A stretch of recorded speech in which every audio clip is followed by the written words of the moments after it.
আর যেমনটা আপনাদের জানাচ্ছিলাম, আজ বিধানসভায় বাজেট পেশ, ভোট অন অ্যাকাউন্ট। ভোটের আগে তৃতীয় মমতা সরকারের শেষ বাজেট। এই মুহূর্তে আপনাদের জানিয়ে রাখবো, Chandrima Bhattacharya vote on account 2026-27 আর্থিক বর্ষের বাজেট পেশ করছেন। কেন্দ্রীয় সরকারের বঞ্চনা সত্ত্বেও 1,72,00,000 মানুষকে দারিদ্র সীমা থেকে বের করে আনা সম্ভব হয়েছে বললেন চন্দ্রিমা ভট্টাচার্য। এই মুহূর্তের সব থেকে বড় খবর, লক্ষ্মীর ভান্ডারের জন্য বরাদ্দ 500 টাকা করে বাড়ছে। যেদিকে আজকে গোটা বাংলার নজর ছিল লক্ষ্মীর ভান্ডারের বরাদ্দ বাড়বে কিনা, অর্থমন্ত্রী চন্দ্রিমা ভট্টাচার্য বিধানসভায় ভোট অন অ্যাকাউন্টে জানালেন লক্ষ্মীর ভান্ডার 500 টাকা করে বাড়ছে। এই মুহূর্তের সব থেকে বড় খবর, গোটা বাংলার নজর ছিল আজকের বাজেটে লক্ষ্মীদের জন্য বরাদ্দ বাড়বে কিনা। অর্থমন্ত্রী জানালেন লক্ষ্মীর ভান্ডারের জন্য বরাদ্দ 500 টাকা করে বাড়ছে। তার পাশাপাশি ডিও বাড়লো 4%। দুটো একেবারে ফ্রেশ, সব থেকে বড় এই মুহূর্তের আপডেট নিয়ে কথা বলবো আমাদের প্রতিনিধি প্রদীপ্ত এই মুহূর্তে আমাদের সঙ্গে রয়েছেন। প্রদীপ্ত, গোটা বাংলার আজকে নজর ছিল যে লক্ষ্মীর ভান্ডারের জন্য বরাদ্দ বাড়বে কিনা। এই মুহূর্তে যে খবর আমরা পাচ্ছি, লক্ষ্মীর ভান্ডারে বরাদ্দ 500 টাকা বাড়লো। দেখো, লক্ষ্মী বাড়ে এই রকম নিয়েই, প্রত্যাশা নিয়েই কিন্তু অনেক মানুষ বসেছিলেন যে লক্ষ্মী বাড়ে, লক্ষ্মীর ভান্ডার বাড়ে কিনা। তার কারণ শেষ যে বাজেট ছিল সেই বাজেটে লক্ষ্মীর ভান্ডারে কোথাও কোনো বরাদ্দ হয়নি। নির্বাচনের আগে এই বাজেটে লক্ষ্মীর ভান্ডার বাড়তে পারে এই চর্চা ছিল। সমস্ত জল্পনার অবসান শেষ করে ঠিক 2:30তে যে বাজেট পেশ করছেন, বাজেট পেশ করা শুরু করেন রাজ্যের অর্থমন্ত্রী চন্দ্রিমা ভট্টাচার্য। সেখানে তিনি একেবারে শুরুতেই স্পষ্ট করে দিলেন যে 500 টাকা করে বাড়ছে লক্ষ্মীর ভান্ডারে। একই সঙ্গে ডিএ নিয়ে আজকেই সুপ্রিম কোর্টের তরফ থেকে রায় দেয়া হয়, রাজ্য সরকারকে নির্দেশ দেয়া হয়। তারই মাঝে এখনই যে খবর আমরা পাচ্ছি তাতে রাজ্য সরকারি কর্মচারীদের জন্য রাজ্য সরকার এই ভোট অন অ্যাকাউন্টের যে বাজেট পেশ হচ্ছে সেখানে 4% করে দিল। অর্থাৎ দুটি দিকেই রাজ্যের রাজনৈতিক মহল বা সাধারণ মানুষের নজর ছিল, সরকারি কর্মচারীদের নজর ছিল। সেই জায়গা থেকে রাজ্য সরকার ভোটের আগের যে শেষ বাজেট 2026 সালে, সেখানে দুটি বিষয় স্পষ্ট করে দিলেন। একটি, সরকারি কর্মচারীদের জন্য ডিএ বা মহার্ঘ ভাতা 4% হারে বাড়ানো হচ্ছে। একই সঙ্গে লক্ষ্মীর ভান্ডারে 500 টাকা করে বাড়ানো হচ্ছে। অর্থাৎ এই মুহূর্তে সাধারণ শ্রেণীভুক্ত যে মহিলারা ছিলেন, যারা লক্ষ্মীর ভান্ডারের অন্তর্ভুক্ত, তারা 1000 টাকা করে পেতেন, সেটা 1500 টাকায় যাচ্ছে। এবং তপশিলি জাতি উপজাতিদের জন্য যে 1200 টাকা লক্ষ্মীর ভান্ডার পেতেন মানুষ, সেটা কিন্তু বেড়ে 1700 টাকায় পৌঁছাচ্ছে, অন্তত তেমনটাই জানা যাচ্ছে। এবং এই মুহূর্তে চন্দ্রিমা ভট্টাচার্য তিনি রাজ্যের এই যে আগামী 4 মাসের জন্য যে বাজেট তৈরি হয়েছে, অন্তর্বর্তীকালীন বাজেট, সেই বাজেট তিনি পড়ছেন। একই সঙ্গে তিনি কিভাবে কেন্দ্রীয় সরকারের বঞ্চনা রয়েছে, তারপরও কিভাবে বাড়ানো হচ্ছে কেন্দ্রীয় সরকারের বঞ্চনা সত্ত্বেও রাজ্যের মানুষের পাশে রাজ্য সরকার কিভাবে রয়েছে, সেটাও তিনি স্পষ্ট করছেন। তিনি বলছেন 1,72,00,000 মানুষকে দারিদ্র সীমা থেকে বের করে আনা সম্ভব হয়েছে। এবং আমরা দেখতে পাচ্ছি যে এই যে ডিএ নিয়ে নানা চর্চা ছিল, গত বছরেও ডিএ নিয়ে নানা চর্চা হয়েছিল, কিন্তু শেষ পর্যন্ত এবারও 4%। যদিও রাজ্য সরকারি কর্মচারীরা তারা এতে কতটা সন্তুষ্ট হবেন কি সন্তুষ্ট হবেন না সেটা সময় বলবে, কিন্তু তাৎপর্যপূর্ণভাবে আজকেই সুপ্রিম কোর্টের তরফ থেকে বলা হয় যে বকেয়া যে 25% রয়েছে সেটা খুব দ্রুত মিটিয়ে দিতে হবে এবং বাকি বিষয় আলোচনা হবে। তারই মধ্যে রাজ্য সরকারি কর্মচারীদের জন্য ভোটের আগের শেষ বাজেটে মমতা বন্দ্যোপাধ্যায়ের নেতৃত্বাধীন সরকার 4% ঘোষণা করলেন এবং লক্ষ্মীর ভান্ডারে 500 টাকা বাড়ালেন। একেবারে প্রদীপ, আমাদের সঙ্গে থাকো। আরো একবার দর্শকদের জানিয়ে রাখে, এই মুহূর্তের সব থেকে বড় খবর, ভোটের আগে বাংলার লক্ষ্মীদের জন্য বরাদ্দ 500 টাকা করে বাড়লো। তার মানে এখন থেকে প্রত্যেক মাসে মহিলারা পাবেন 1,500 টাকা করে। SC/ST সম্প্রদায়ভুক্ত মহিলারা পাবেন প্রতি মাসে 1,700 টাকা করে। অর্থাৎ লক্ষ্মীর ভান্ডারে সাধারণ মহিলারা যেভাবে এতদিন 1000 টাকা করে পেতেন প্রতি মাসে, সেটা এবার থেকে পাবেন 1,500 টাকা করে। SC/ST মহিলারা পাবেন 1,700 টাকা করে। শুধু তাই নয়, রাজ্য সরকারি কর্মীদের জন্যও সুখবর আজকের বাজেট থেকে। ডিএ বাড়লো 4%। 1 এপ্রিল 2026 থেকে লাগু হচ্ছে এই নয়া ডিএ। আপনাদের জানিয়ে রাখবো, এই মুহূর্তে এক জোড়া যে বড় ব্রেক টিভি9 বাংলা করলো এই মুহূর্তে। ভোট অন অ্যাকাউন্টে বাংলার মহিলাদের জন্য সুখবর, তার কারণ এবার থেকে লক্ষ্মীর ভান্ডার 1500 টাকা করে পাবেন বাংলার মহিলারা। প্রদীপ্ত আমাদের সঙ্গে রয়েছেন বিধানসভার সামনে থেকে। প্রদীপ্ত, এই সামনেই বিধানসভা নির্বাচন, তার আগে রাজ্য সরকারের এই নতুন সিদ্ধান্ত কতটা প্রভাব ফেলতে চলেছে বলে মনে হয়? দেখো, রাজনৈতিক মহলে এই চর্চা দীর্ঘদিন ধরে রয়েছে যে লক্ষ্মীর ভান্ডার তৃণমূল কংগ্রেসের মহিলা ভোট ব্যাংককে দীর্ঘদিন ধরে সুরক্ষিত করেছে।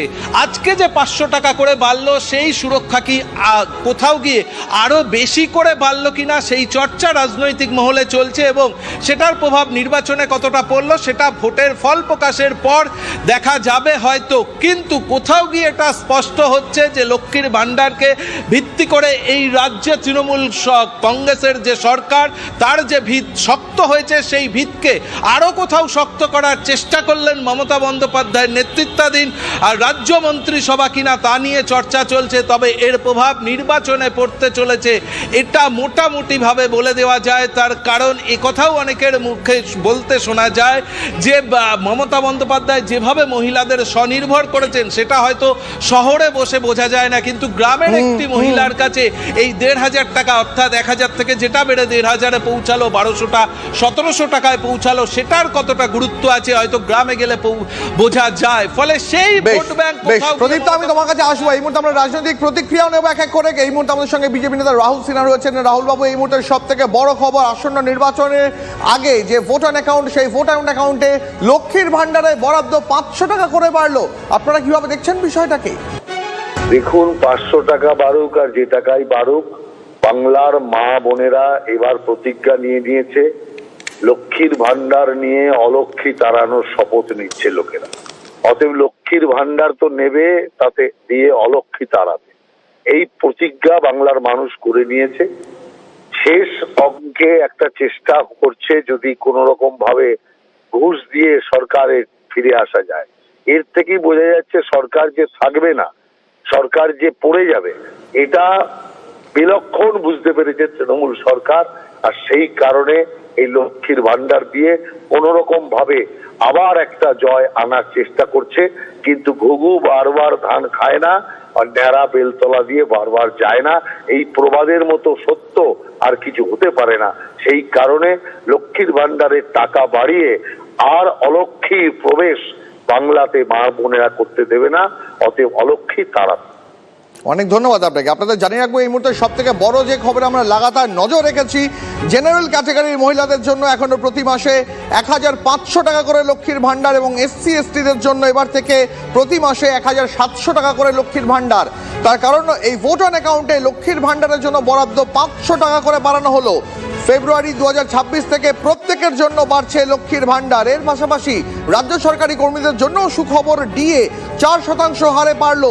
1 এপ্রিল 2026 থেকে রাজ্য সরকারি কর্মীদের DA বাড়ছে 4% করে।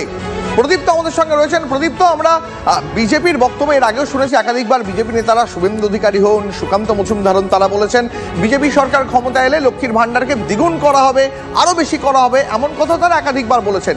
রাহুল সিনহার একটু আগে আমরা কথা বলছিলাম তার সঙ্গে, তিনি বলছেন তৃণমূল সরকার 500 টাকা বাড়ালেও বাংলার লক্ষ্মীদের মন পাবে না।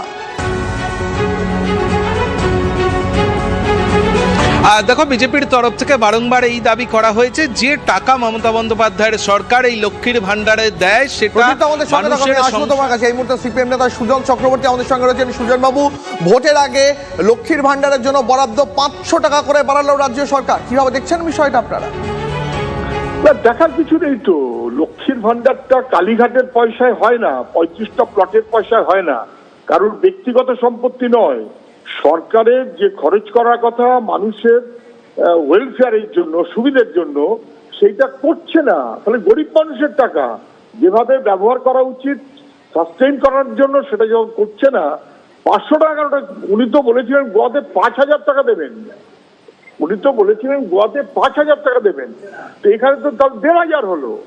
গোয়ার জন্য নাকি বলেছিলেন 5000, বাকি 3.5 কবে দেবেন?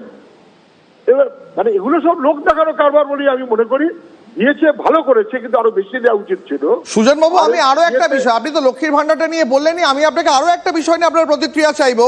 এখন থেকে বাংলার 21 থেকে 40 বছর বয়স পর্যন্ত যুবকদের জন্য যে নতুন কর্মসূচি বাংলার যুবসাথী শুরু করা হচ্ছে, যেখানে যারা চাকরি পাননি তারা প্রতি মাসে 1500 টাকা করে পাবেন। ভালো, আমার মনে হচ্ছে কেরালার বাজেটটা দেখে উনি করলেন। কেরালাতে যেভাবে করছিল, আগেও করতো। আমরা একসময় বেকার ভাতা পশ্চিমবাংলায় বামফ্রন্ট চালু করেছিল, সবাই জানেনও বটে। যাই হোক, উনি একটা বেকার ভাতা বলছেন না কি ভাতা বলছেন আমি জানি না। যুবসাথী মানেটাই, যুবদের তো চাই কাজ, এটা বলা উচিত। যুবদের জন্য একটা বেকার ভাতা দিলাম 1500 টাকা করে, এইরকমটা উনি বললে সেটা বোধহয় ভালো হতো বলে মনে হয়। আর উনি ডিএতে একটা 4% দিয়েছেন, তার সঙ্গে এই যে ডিএর সুপ্রিম কোর্টের অর্ডার, তার কিন্তু কোনো সম্পর্ক নেই। সুপ্রিম কোর্টের অর্ডারের পরিপ্রেক্ষিতে উনি বাজেটে কোনো প্রভিশন রাখছেন কিনা সেটা দেখা দরকার। আপনাকে অনেক ধন্যবাদ আপনার প্রতিক্রিয়ার জন্য। এই মুহূর্তে সব থেকে বড় যে খবর, আরো নতুন দুটো আপডেট আপনাদের জানাবো এই মুহূর্তে। যেমনটা আপনাদের জানাছিলাম, আইসিডিএস কর্মীরা যারা প্রাথমিক শিশু পরিচর্যা, শিশু স্বাস্থ্য, পুষ্টি নিশ্চিতকরণ করেন, সেই অঙ্গনওয়াড়ি কর্মী এবং অঙ্গনওয়াড়ি সহায়িকাদের জন্য মাসিক সম্মান আরো 1000 টাকা করে বাড়ানো হলো। আমাদের সঙ্গে আমাদের সহকর্মী প্রদীপ্ত রয়েছেন। প্রদীপ্ত, এক জোড়া নতুন আপডেট, একদিকে লক্ষ্মীর ভান্ডার ডিএ, একদিকে আমরা জানাচ্ছিলাম এই মুহূর্তে আরো যেমন আপডেট পাচ্ছি, আইসিডিএস কর্মীদের 1000 টাকা করে সাম্মানিক বৃদ্ধি, এবং 21 থেকে 40 বছর বয়সের যুবকদের জন্য যারা চাকরি পাননি তারা প্রতি মাসে 1500 টাকা করে পাবেন। দেখো, এই বাজেট ভোট অন অ্যাকাউন্টের বাজেট, এবং এই বাজেট কতদূর ফলপ্রসূ হবে তা নিয়ে বিরোধীরা নানা প্রশ্ন তুললেও এই বাজেট যেভাবে মিনিট 15 শুধুমাত্র শুরু হয়েছে, তার মধ্যে একের পর এক ক্ষেত্রে কিন্তু চমক দিচ্ছেন মমতা বন্দ্যোপাধ্যায় নেতৃত্বাধীন সরকার, সেটা বললে কোথাও ভুল হবে না। একই সঙ্গে যেভাবে তিনি সরকারি কর্মচারীদের মন জয় করার চেষ্টা করলেন লক্ষ্মীর ভান্ডারের মধ্যে দিয়ে মহিলাদের, সেই সঙ্গে এই রাজ্যের বেকার যে যুবকরা রয়েছে তাদেরও কোথাও মন ছোঁয়ার চেষ্টা করার জন্যই কি এই 1500 টাকার প্রকল্প কিনা, তা নিয়ে রাজনৈতিক মহলে চর্চা চলছে। এবং তোমার মনে থাকবে যে রাজ্যে বারংবার যে অঙ্গনওয়াড়ি কর্মীরা রয়েছেন, যে সহায়িকারা রয়েছেন, তারা রাস্তায় আন্দোলন করেছেন, তাদের সাম্মানিক বৃদ্ধি করা হচ্ছে না, দীর্ঘদিন ধরে তাদের দাবি। সেই বিষয়টিও কিন্তু মমতা বন্দ্যোপাধ্যায়ের সরকার এটা স্পষ্ট করে দিলেন যে সকলের ক্ষেত্রেই, অর্থাৎ অঙ্গনওয়াড়ি কর্মী যারা আছেন এবং সহায়িকা যারা আছেন তাদের ক্ষেত্রে 1000 টাকা করে দেওয়া হচ্ছে। একই সঙ্গে এটা রাজ্য সরকার ঘোষণা করছে যে কর্মরত অবস্থায় কোনো অঙ্গনওয়াড়ি কর্মী বা সহায়িকার যদি কোনো কারণে মৃত্যু হয় তাহলে তার পরিজনকে 5 লক্ষ টাকা ক্ষতিপূরণ দেওয়া হবে। এবং দীর্ঘদিন ধরে আশা এবং অঙ্গনওয়াড়ি কর্মীরা কিন্তু প্রদীপ্ত এই দাবিতে আন্দোলনও করছিলেন, আমরা দেখতে পেয়েছি। এই মুহূর্তে আমাদের সঙ্গে কংগ্রেস নেতা সৌম্য আইচে রায় রয়েছেন।